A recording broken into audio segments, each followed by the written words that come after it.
Well, hello, and welcome to a weekend edition of the Daily Dose of Greek.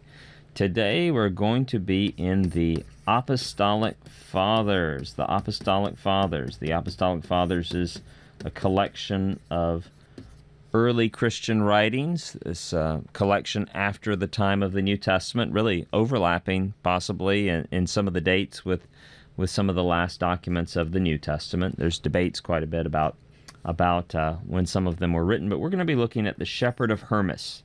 The Shepherd of Hermas, and it's maybe a little bit more about the document before I tell you why we're looking at it. It's referred to sometimes as just the Shepherd, and sometimes the Shepherd of Hermas, but it's, according to early church tradition, written by this guy Hermas, who was the brother of Pius, the Bishop of Rome, around 150 AD. So around 150 AD, a guy named Pius was the Bishop of Rome, according to our church tradition, and Hermas was his brother. And Hermas had a series of visionary experiences, kind of apocalyptic type experiences for like Revelation, where this angel, who appeared in the form of a shepherd, came to him and told him various things. And so the book has it has 5 visions. It has 12 different sort of commandment-type sermons and 10 parables. It was very popular. It's interesting. It was very popular in the early church, but many of us have never even heard of it. And, of course, it's not canonical scripture, but in the 2nd and 3rd century A.D., it was extremely popular. Some of the material I'm going over here I reviewed before taping this from Michael Holmes, little critical edition. Michael Holmes has a nice little critical edition of the Apostolic Fathers that Baker has published. It's real nice. It's a diglot, which means on one side it has English and on the other side it has Greek. Also, I read the Apostolic Fathers in BibleWorks, which I regularly use, and other formats as well. But if you're looking for a print edition, I recommend Michael Holmes' volume to you. The Shepherd of Hermas is mentioned in the Muratorian Canon around the year 190 A.D. The Muratorian Canon is one of the oldest lists of New Testament documents, and it does mention the Shepherd of Hermas, but it does not include it as canonical. The Shepherd was accepted as scripture by Irenaeus, Clement of Alexandria, Origen for a time, and though Athanasius did not accept it as scripture, he did recommend new converts to read it. So it's kind of interesting to rediscover this ancient work that's been forgotten by a lot of modern Christians, even as we recognize that it is not scripture. Why are we looking at this? Well, I recently worked on a book with a friend, Matt Haste, and here's the cover of the book. It's called Held in Honor, and it's a marriage devotional. And you can see, I love the cover because it has all the pictures of various people quoted within it. And the way it works, yes, this is a shameless advertisement for it, is it has 50 different devotions in it from different periods of church history. So here's the table of contents. So you can see in the patristic era, we have Ignatius, John Chrysostom. We have works that are lesser known, like the Opus Imperfectum. Then you have down to the medieval era. The Reformation and Puritan era. By the way, I love this last one on the page right here, A Puritan's Advice for Getting Along with Your Spouse by Richard Baxter. And then we have all the way up to the modern era, with the last quotes being from Tolkien, Lewis, Schaeffer, Thomas Merton, Elizabeth Elliot, John Piper. We tried to include as many female voices in here as we could. For example, Esther Edwards Burr. We have also further back, Sarah Goodhue, and others. We did the best we could with the limited number of female voices available.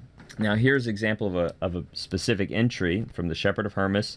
You can see here at the top we give a brief historical introduction to the work. Then we have a quote from the historical work related to marriage, something encouraging, something challenging, insightful hopefully, but relatively short. And then on the facing page, we have a modern devotion written based on the scripture, written based on a scriptural text, but related to the historical thing. So I hope you'll check it out if that interests you. We're going to look at this quote that's part of a quote that we use from the Shepherd in the devotional. And I want to talk about the style of translation, right? There's two ways to translate both the Bible or any other ancient document. One is to be very formally equivalent. Formally equivalent. And by that, if there are 10 words, you try to use 10 words and try to find a one-word equivalent for everything and always translate words the same way. And then on the other side is the functionally equivalent. Functionally equivalent, where you feel a little bit more freedom to branch out into the syntax of the language that you're translating into. If you go even further, it's to the paraphrase. And so I, in doing this, have a little bit more of a paraphrastic or functionally equivalent translation. So it's a little bit more, for example, if we were using Bibles, the NLT would be functionally equivalent. New American Standard would be a good example of formal equivalent. Move this way a little bit. On the continuum, we have the ESV, the NIV more over here. So it's a continuum of philosophy regarding Bible translation or the translation of any other ancient document. And I want to look, we're going to look at a translation. This is from the Ante-Nicene Fathers by a gentleman named Crombie from 1885. And we initially had a translation similar to this, but I felt like people buying the devotion would have trouble wading through it because it was too formally equivalent. It was just hard to get your mind around. It was so different from English syntax and word usage. So, see, here's the translation Crombie had. I charge you, right? Entelomai soi, I charge you, said he, Facine, to guard your chastity. Phulasein, right? To guard tein hagneon, right? To guard the chastity. Very, very formal equivalent. We understand the possessive idea implied. To guard your chastity.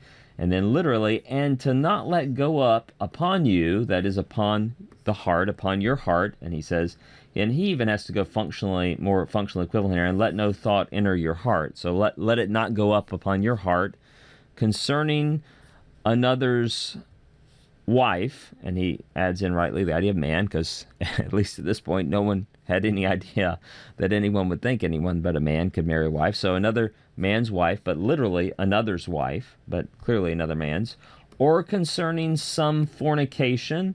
And he drops in that translation, he drops the little indefinite pronoun some, which is somewhat of a qualifier, making it more broad. So it's interesting, he drops that, or of fornication, or of similar iniquities, and very literally, or concerning some such like evils.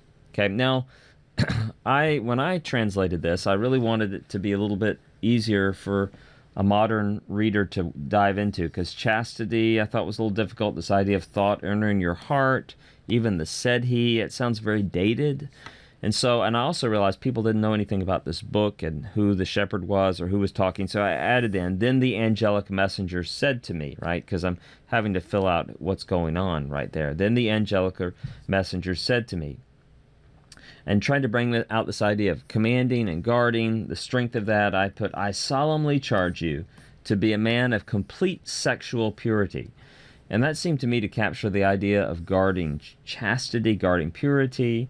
But I want to continue that idea of guarding, and that idea of not letting a thought go upon your heart concerning the wife of another. I said, bar the door of your mind. Really, that's the idea. Watch your thoughts. Keep out every lustful thought.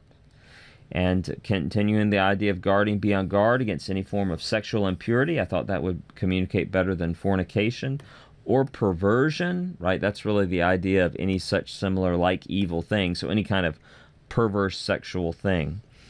So the main point today, besides an advertisement for, yes, the marriage devotion Held in Honor, which I really think is going to be a great strengthener, encourager to a lot of Christian marriages, I hope, is to talk about translation philosophy and how that influenced our decision, my co-author and my decision, to retranslate some of these ancient texts before we included them. So we have some original translations in here from Greek, from Latin, from German.